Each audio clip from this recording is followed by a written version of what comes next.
자, 즐겨찾기 보이는 카메라를 자, 꾹 하고 터치를 해주십시오. 어우, 잘하셨어요.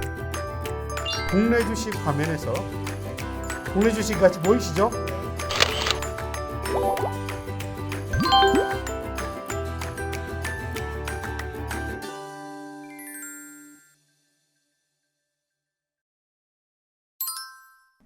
안녕하세요. 시니어분들의 스마트폰 접목을 위한 내가 직접 해보고 싶은 디지털 송혜민입니다. 김 여사님, 이번에는 공모주 청약을 하는 방법을 배우셨다면서요? 네, 공모주에 청약해서 돈을 많이 벌었다는 얘기를 들었어요, 많이. 그래서 이제 저도 공모주에 청약해서 돈을 좀 벌 것 같아요. 그러니까요. 저도 이 신문이나 뉴스 보면은 어떤 종목은 따상이다. 네. 어떤 종목은 뭐 따상상이다. 이런 말들을 많이 들었는데 저도 이거 보고 따라하면 따상 갈 수 있는 건가요? 어떤가요?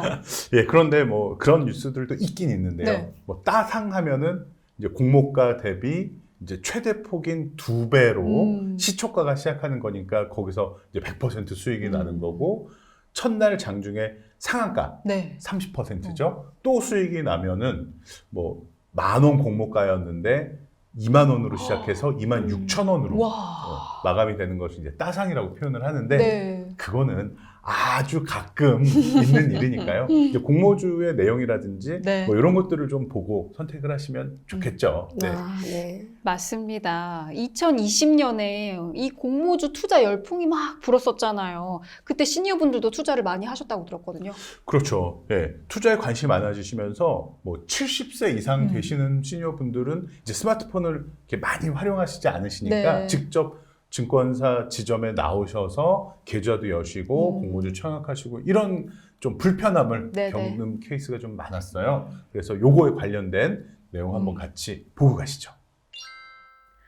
코로나19 상황에서도 일반 공모주 청약에 대한 투자자들의 열기는 뜨거웠습니다. 그리고 각 증권사 지점에서는 상대적으로 인터넷 이용이 익숙하지 않은 고령층 투자자들이 줄지어 지점을 방문하는 모습이 눈에 띄었습니다.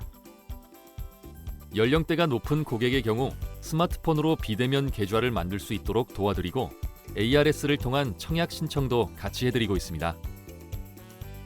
TV에서 공모주 청약 이야기가 나오기에 마이너스 통장을 쓰는 아들의 돈을 꿔서 청약을 넣게 됐어요.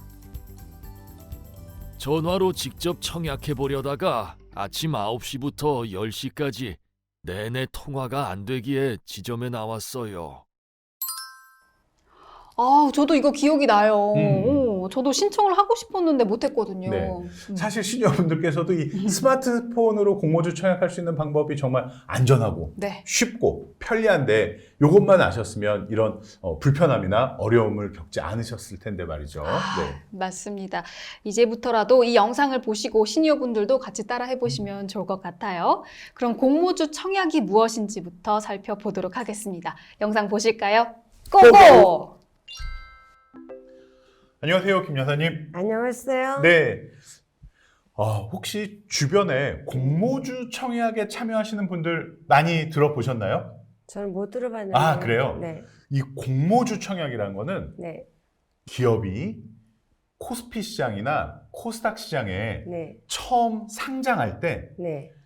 원래 그 대주주들이 지분을 많이 갖고 있을 거 아니에요? 네. 그 외에도 일반 투자자들도 이 회사 주식을 살 수 있도록, 살 수 있도록. 예, 네. 보유할 수 있도록 네. 기회를 주는 것이 바로 공모주 청약이에요. 네. 근데 이 공모주 청약은 증권회사에 가서 신청서 쓰고 돈 내고 청약하고 해야 되지만, 네. 우리에게는 뭐가 있습니까? 바로 스마트폰이 있지 않습니까? 네. 그래서 스마트폰으로 안방에서 얼마든지 간단하게 공모주 청약을 하실 수 있어요. 네. 편하겠죠? 네, 편하죠. 그러면은 이 공모주 청약이란 프로세스에 대해서 여러 가지 이야기들을 좀 간단하게 설명을 해 드리도록 할게요. 알겠습니다. 네.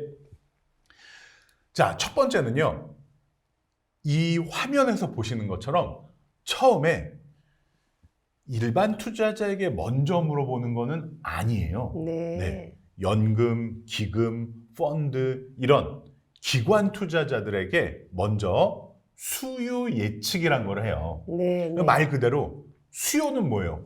나 그거 얼만큼씩 사고 싶어 하는 게 수요잖아요. 그렇죠. 요거를 물어봐서 너는 우리 회사 만약에 상장되면 너 몇 주 정도 사고 싶어? 얼마에 사고 싶어? 몇 주 정도 사고 싶어? 얼마에 사고 싶어? 이거를 전부 취합을 합니다. 네. 이거를 수요 예측이라고 하는데요. 네.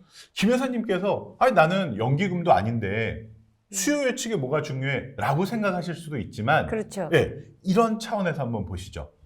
김 여사님께서 예를 들면 주식회사 ABCD라는 회사가 네. 상장을 하려고 하는데 네. 그 회사가 좋은 회사인지 뭐 별로인 회사인지 아시기 모르죠. 그렇죠. 어렵겠죠. 네. 그런데 이 기관 투자자들은 아무래도 좀 전문적으로 이런 일들을 하니까 좋은 회사에는 이 수요 예측의 경쟁률이 어마어마하게 몰립니다. 그렇죠. 몇 천 대 네. 1까지도 돼요. 네, 네. 그런데 좀 뭐 그렇게 훌륭한 회사는 아닌 것 같아 하면 확실히 상대적으로 이 수요 예측 경쟁률이 많이 떨어지거든요. 네. 예. 그러니까 그렇군요. 김 여사님께서 그러면 내가 이 회사 공모에 참여할까 말까를 정하실 때 앞서서 진행된 이 수요 예측 결과를 한번 관심 있게 보시면 네. 이 회사 내가 한번 참여해야 되겠어. 나 이 회사 주식 공모주 청약 안 할래. 요 의사결정하시는데 네. 도움이 되실 거예요. 그렇겠네요. 네. 그래서 기관 투자자들의 수요 예측이 어떤 건지 관심을 가지실 필요가 있는 거고요. 또 두 번째 의미는요. 이 기관 투자자들의 수요 예측에 의해서 얼마의 공모를 할지 그 공모 가격이 결정이 됩니다. 그게 중요하겠네요. 그렇죠. 그게 중요합니다. 네. 그래서 경쟁률이 굉장히 높아지면 공모 가격이 올라갑니다. 그렇죠. 올라가죠. 비싸지고요. 네. 예. 인기가 없고 이 가격에 했다가는 사람들이 안 사겠구나 이러면은 공모 가격이 낮아지기도 합니다. 그때 사면 되겠네요. 그래서 그 공모 가격이 딱 결정되는데 이 기관 투자자들의 수요 예측이 굉장히 중요한 역할을 한다. 맞아요. 이해되셨죠? 네. 자, 2021년에 이 균등 배정이라는 제도가 들어오면서 일반 개인 투자자들의 공모주 청약 붐이 일어났어요. 네. 네, 이건 무슨 얘기냐면 지난 2020년 전까지만 해도 돈을 많이 낸 사람에게 비례해서 공모주를 배정을 해줬어요. 네. 그러니까 그래서 균등이죠. 그렇죠. 그래서 비례입니다. 비례해서. 비례해서. 비례, 맞아요. 그래서 만약에 내가 1억 원어치 살게라고 1억 원을 납부한 사람은 뭐 100주를 가져갈 수 있었다면 10억 원을 납부한 사람은 1000주를 받아갈 수 있고요. 네. 그 대신 뭐 100만 원 정도 낸 사람은 아예 받지도 못하는 경우가 많이 생겼었습니다. 그런데 이 공모주 청약은 다 같이 조금씩이라도 좀 주식을 나눠서 청약하는 게 바람직하지 않을까? 이런 차원에서 균등 배정이라는 제도를 도입을 했는데요. 이런 겁니다. 그건 좋네요. 네. 최소한 보통 10주인데요. 네.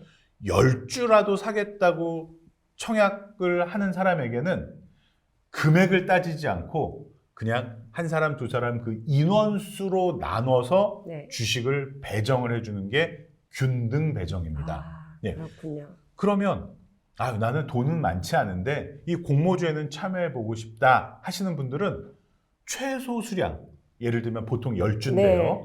그 10주만 청약할게요 라고 신청을 하면 그 분들 인원수로 배정을 해서 나눠주는 게 균등 배정이에요. 네, 알겠습니다. 예. 그래서 균등 배정은 최소 50% 이상 균등 배정을 해드리고요. 네. 나머지 50%로 비례 배정을 해드립니다. 네. 그러니까 아주 거액을 막 몇 억씩, 몇십억씩 하실 게 아니라면 네. 그냥 균등 배정만 딱 참여하면 보통 뭐 한 주, 두 주 이렇게 배정을 네. 받으실 수 네, 있어요. 그렇군요. 관심 좀 생기십니까? 네. 좋습니다. 그러면 한 주당 10만 원의 공모 가격인데 네. 균등 배정을 받으려면 10주를 청약해야 된다라고 하면 10만 원 곱하기 10 하면은 100만 원이겠죠? 그렇죠. 예. 그런데 100만 원을 모두 내야 되는 거는 아닙니다. 예, 그래요? 예. 그럼 어떻게 해요? 보통 이 청약 증거금은 50%만 달라고 합니다. 증권회사에서. 네. 그래서 50%의 청약 증거금만 납부하시면 균등 배정을 받으실 수 있기 네. 때문에 꽤 괜찮은 투자 기회를 잡으실 수 있어요. 알겠어요. 네.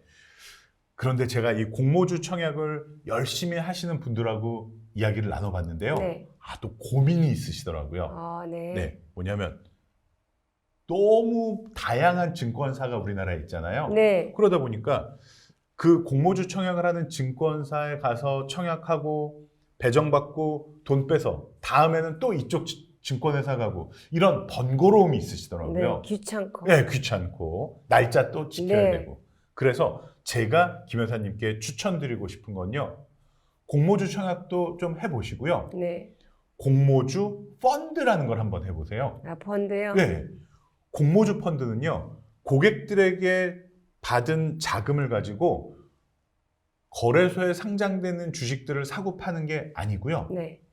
공모하는 주식들만 청약을 했다가 그게 상장되면 바로 팔아서 수익을 거두는 이런 전략을 쓰는 펀드가 바로 공모주 펀드예요. 네. 여러 가지 좀 장점들이 그렇군요. 있는데요.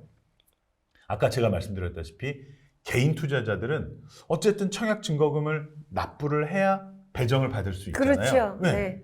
그런데 기관 투자자는요. 야, 설마 얘네가 약속 안 지키겠어? 해가지고 청약 증거금이 0원이에요. 아예 없어요. 아예 없어요. 네. 그러니까 계약금 없이 믿어주는 거죠. 네. 두 번째, 우리가 그 회사가 좋은 회사인지 그렇지 않은지 분석할 사실 시간과 능력이 좀 부족하잖아요. 부족하죠. 네. 그런데 아무래도 기관 투자자 전문가들은 그런 기업들의 능력을 충분히 분석할 수 있기 때문에 이런 것도 믿고 맡길 수 있는 네. 장점이 되겠죠. 네. 그리고 아까 말씀드렸던 것처럼 여러 증권사 돌아다니고 계좌 다 열고 이게 좀처럼 번거로운 일이 아닙니다. 힘들어요. 네, 힘들어요. 네. 그래서 이런 번거로움을 싹 없앨 수 있는 것도 공모주 펀드의 장점입니다. 근데 우리 시니어들은 네, 겁이 많고 예, 사실은 하고 싶어도 네, 뭐가 어떻게 하는지를 모르고 네, 네, 또 네. 그거 가야 되고 하니까 네, 그게 힘들어요, 맞아요. 시니어들은. 예. 그래서 또 한 가지 장점이 있어요. 네. 모은 돈을 전부 주식에 하는 건 아니고요. 그렇죠. 일반적으로 한 30% 정도만 공모에 참여하는 네. 채권 혼합형 펀드로 설정되어 있어서 꽤 높은 안정성을 확보하고 있습니다. 네. 알겠습니다. 예. 자, 그러면은 일단 우리 공모주 청약을 직접 해보는 걸 스마트폰으로 한번 해볼까요? 네. 네, 좋습니다. 자, 김 여사님, 이제 MTS 화면에 로그인을 해 놓으셨네요. 네. 자, 지금 이 첫 화면에서 공모주에 관련된 메뉴를 찾아볼까요? 네. 없네요. 그렇죠? 네. 자, 이렇게 찾기 어려울 때는 왼쪽 하단부에 있는 이 메뉴를 눌러보면 네. 전체 항목들이 나옵니다. 네. 한번 터치해 보실까요? 네, 나왔어요. 이제 나왔습니다. 네. 왼쪽에 뱅킹부터 네. 오픈뱅킹, 신용대출, 체크카드, 환전 외환, 권리, 유상청약이 있고 여기에 보이네요. 네. 공모주, 실권주 네. 보이십니까? 네네. 네, 그러면은 터치 거기를 해볼까요? 터치 한번 해볼까요? 좋습니다. 자, 그러면 오른쪽에 구체적인 메뉴들이 나오네요. 네. 그래서 공모주, 실권주부터 공모주 캘린더. 우리가 원하는 거는 여기네요. 공모주, 실권주, 청약이네요. 네. 네, 네. 찾으셨네요. 네, 자, 눌러볼까요? 그러면은 거기에서 네, 좋습니다. 자, 보니까 청약 신청에 SM 상선이라는 회사가 앞으로 공모주 청약을 할 겁니다. 라고 나와 있네요. 네. 와, 좋습니다. 네. 그래서 여기에 이제 구체적인 데이터들이 나옵니다. 제가 한번 요 내용들을 한번 설명드려 보겠습니다. 네. 발행가는 18,000원이래요. 네. 이 발행가는 무슨 뜻이냐면 5,000원짜리든 500원짜리든 액면가와 달리 네. 이 SM 상선 주식을 사고 싶은 청약하시는 분들은 한 주당 18,000원씩 내셔야 됩니다. 그 네. 뜻입니다. 아, 네네. 네. 두 번째는 코스피 시장과 코스닥 시장 중 어디에 상장을 할 예정이래요? 여기 보시니까 네. 코스닥 시장에 상장할 거네요. 네. 그렇죠? 예. 그리고 증거금률 몇 퍼센트 정도 증거금률 내면 된다고요? 예. 50%라고 나오네요. 네. 예, 좋습니다. 자, 그러면은 요 SM 상선에 한번 청약을 해볼까 했는데, 아이코, 날짜가 안 맞네요. 안 맞아요. 네. 네. 그래서 여기 보니까 날짜가 11월 4일부터 11월 5일까지라고 나와 있으니까, 네, 네. 오늘은 요 청약하는 게 안 되니까, 그렇죠. 예, 다음에 그 날짜에 맞춰서 한번 네. 청약을 꼭 한번 해보시기 바랍니다. 네, 알겠어요. 그렇게 해서 청약을 하면 정말 청약이 제대로 됐나? 라는 것을 확인하실 때는 자, 오른쪽에 나와 있는 것처럼 한번 눌러보실까요? 청약 내용 취소. 네, 좋습니다. 아직까지는 우리가 청약을 한 게 없으니까 네. 여사님 핸드폰에 청약 내용이 나오지는 않네요. 네. 오케이. 자, 그러면 오늘은요. 전체적인 공모주 청약이란 것이 어떤 건지 네. 살펴봤고요. 네. 직접 한번 해보셨는데 날짜 맞으면 그때 한번 청약해 보시고 네. 해보시다가 좀 번거롭고 야 이거 내가 일일이 따라다니면서 하기가 힘들다 네. 라고 할 때는 공모주 펀드를 활용하시는 것도 방법이다. 아, 그 방법도 예, 있네요. 예. 네. 그렇게 말씀을 드렸습니다. 네. 예, 오늘도 수고 네. 많으셨습니다. 수고하셨습니다. 네, 감사합니다. 아, 공모주 펀드라는 게 또 있네요. 네. 직접 공모주에 청약하는 방법도 뭐 좋은 방법인데 뭐 여러 가지 분석을 해야 되고 일정 맞춰야 되고 좀 번거로우신 분들을 네. 위해서 돈을 맡겨 주시면 운용사에서 다양한 공모주에 청약을 해서 그 수익을 되돌려 드리는 공모주 펀드라는 게 있습니다. 네. 김 여사님께서는 어떤 장점이 제일 마음에 드셨나요? 네. 신경 여러 가지로 안 써서 좋더라고요. 아, 그렇죠. 또 오늘 새로운 거 하나 배워가는 네. 것 같습니다. 이렇게 시니어 분들도 앞으로 편하게 공모주 청약 해보실 수 있을 것 같아요. 그리고 공모주라고 해서 모두 다 따상 가는 건 아니라는 점 기억을 해주시면 좋을 것 같습니다. 김 여사님 오늘 고맙습니다. 네, 수고하셨습니다. 예, 오늘은 상대적으로 안전한 투자 방법이라고 불리는 공모주 청약하는 방법하고 공모주 펀드에 대해서 살펴봤습니다. 다음 시간에 더 유익하고 소중한 시간으로 되돌아오겠습니다. 고맙습니다.